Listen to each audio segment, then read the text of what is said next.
Hello children, I welcome you all for today's class. In this session, we are going to continue chapter 1 and the topic is 5 generations of computers. There are 5 different generations of computers are there. Let's see one by one. Let's take a first generation. In the first generation, it is developed in the year between 1940s like that. So here in this generation, the computer size was very big and also data processing is very slow. So all these are some disadvantages in the first generation. Let's take a second generation. The computer size was reduced and processing speed much more better when compared to the first generation. Let us take the third generation. It is also very portable when compared to the first and second generation, and processing speed is also improved. At the time, it can able to process more different actions at the same time. And come to the fourth generations, microcomputers was introduced. Microcomputers means like a laptop or home PCs, portable computers, and also we have a tab like that. So it is introduced in the fourth generation. Processing speed is also very high. Data is also processing very fast and very accurate rate. And come to the fifth generation, it started from the year 1970 till date. Best example we can say as a robot. So everything is a pre-planned one, and also it can able to do very fast action, which is also called as artificial intelligence. For example, robot I can say everything we can program in the robot, it automatically do all such action within the time. So which is under the fifth generation. Let us see the points elaborately. Okay children, now let us continue the each generations one by one. Let's see the first generation. One of the main component used in the first generation is vacuum tubes. With the help of this vacuum tubes, the computer can able to process the data.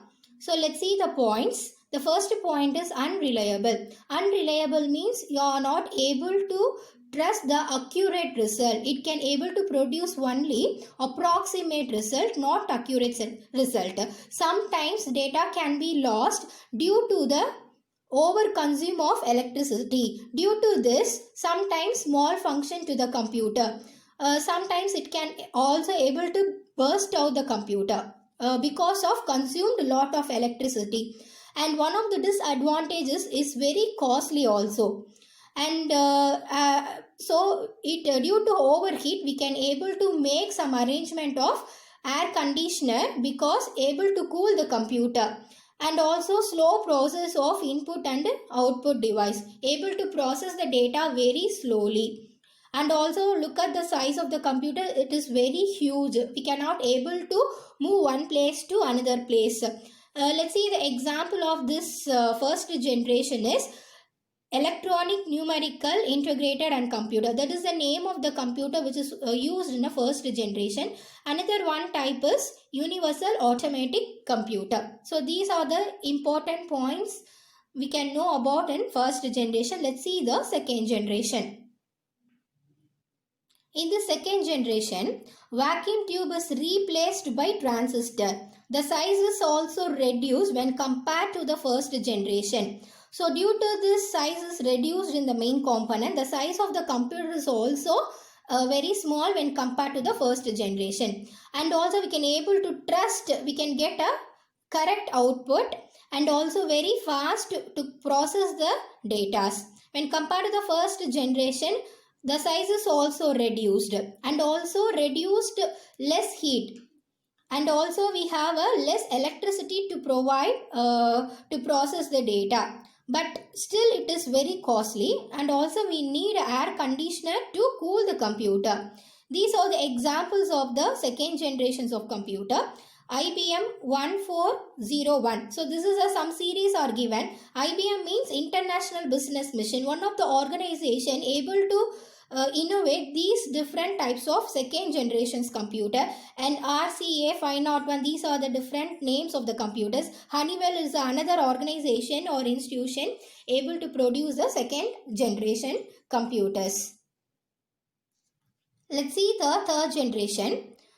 one of the main component used in third generation is integrated circuits. Let's see this integrated circuit. It is looking like a chip. So that's why the size of the computers was reduced when compared to the first and second type of generation. It generates very less heat and also less maintenance. Somewhat it will produce a consumed lot of power. Due to overheat, we need to provide some air conditioner to cool this computer. And also it is an example of large scale integration of the computer, which is integrated circuits. Integrated circuit can able to work very fast to process the data.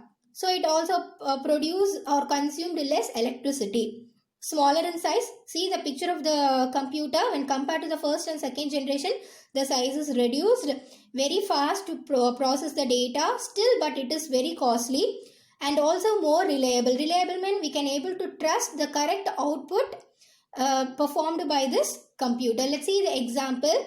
Again, IBM was released this third generation type of computer. Not only IBM, Apple companies also produce this third generation computer. These are the series, number of given to the each computers. Let's see the fourth generation now. Look at the picture of the fourth generation type of computer. When compare all those three generations, the size is much reduced because of microprocessor was introduced. What is microprocessor? It is integrated of thousands of integrated circuit built on a single silicon chip, which is called as a microprocessor. Each microprocessor have a thousands of integrated circuit built into this microprocessor. That's why it is able to process the data very speed, and also it can able to process more different jobs at the same time. So cost is also very cheap. See it is looking like a chip. So that's why the size of the computer is also reduced. No need of fixing any air conditioner to cool the computers because it consumed very less power. So no need of providing any air conditioner. It is also called as one example we can say as a very large scale integration because of this microprocessor having a thousands of ICs in it. So example is IBM PC. PC means a portable computer. We can able to move one place to another place very easily. And also Apple is also introduced as a Mac. HP also introduced the series of the computer as 9000. So these are the different examples of fourth generations of computers. Let's see the fifth generation. In fifth generation, we can able to give a best example as a robot. Everything we can able to program in robot, automatically it can do these actions. So in fifth generation, ultra scale large integration is called as microprocessor having a 10 million components in it to build on it in a microprocessor. So artificial intelligence is one of the technology able to computer to think, learn, also action done by humans. Let's see some examples. Siri, Google Now or Cortana, all these are our voice assistants. Like how we can able to use our cell phones. We can just talk with Google Assistant. It automatically type the text on the screen and search the different actions. So these are the we can able to say as example of fifth type of generations. Let's see the characteristics of a computer. So with help of the computer, we can able to finish our work as very fast. If you do some action in a manual, it can take more time to complete. But in computer, it can able to carry out millions of instructions in a few seconds. It completes the work within a fraction of second. And second characteristics is accuracy. We can able to put a manual calculation. Surely we can make some mistakes. But computer does not make any mistakes because of high accuracy. It will produce a accurate result what input has given to the variables. Then diligence. The computer can able to work very fast, very attractive, so humans cannot able to feel very boredom. It also versatility. It can able to do some different actions such as it able to capture pictures, it can able to record audio as well as video. It can do different data in it.